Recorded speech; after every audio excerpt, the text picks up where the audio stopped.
شروع اللہ کا نام لے کر جو بڑا مہربان نہایت رحم والا ہے۔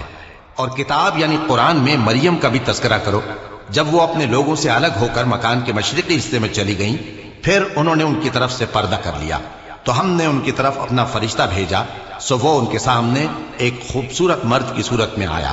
مریم بولی کہ اگر تم پرہیزگار ہو تو میں تم سے بچنے کے لیے رحمان کی پناہ لیتی ہوں۔ فرشتے نے کہا کہ میں تو تمہارے پروردگار کا بھیجا ہوا یعنی فرشتہ ہوں، اور اس لیے آیا ہوں کہ تمہیں پاکیزہ لڑکا بخشوں۔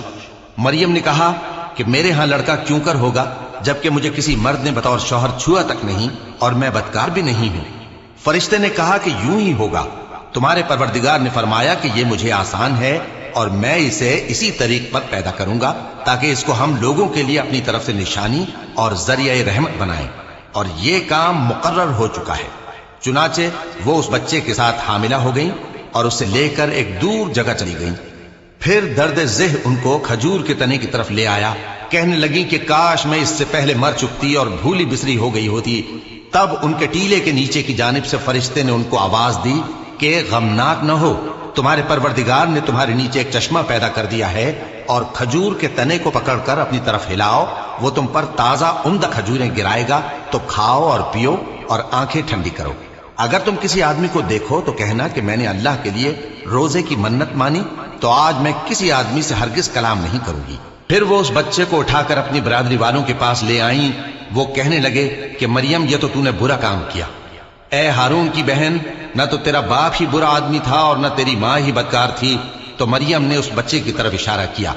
وہ بولے کہ ہم اس سے کہ گود کا بچہ ہے کیسے بات کریں؟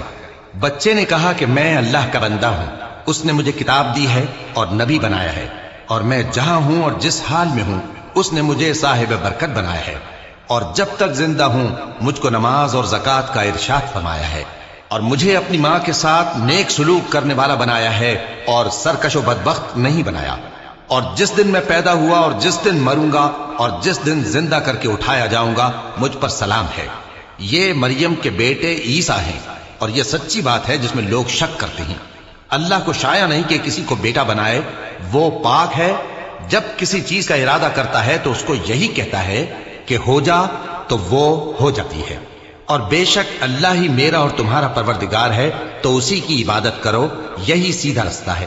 پھر اہل کتاب کے فرقوں نے باہم اختلاف کیا، سو جو لوگ کافر ہوئے ہیں ان کو بڑے دن یعنی قیامت کے روز حاضر ہونے سے خرابی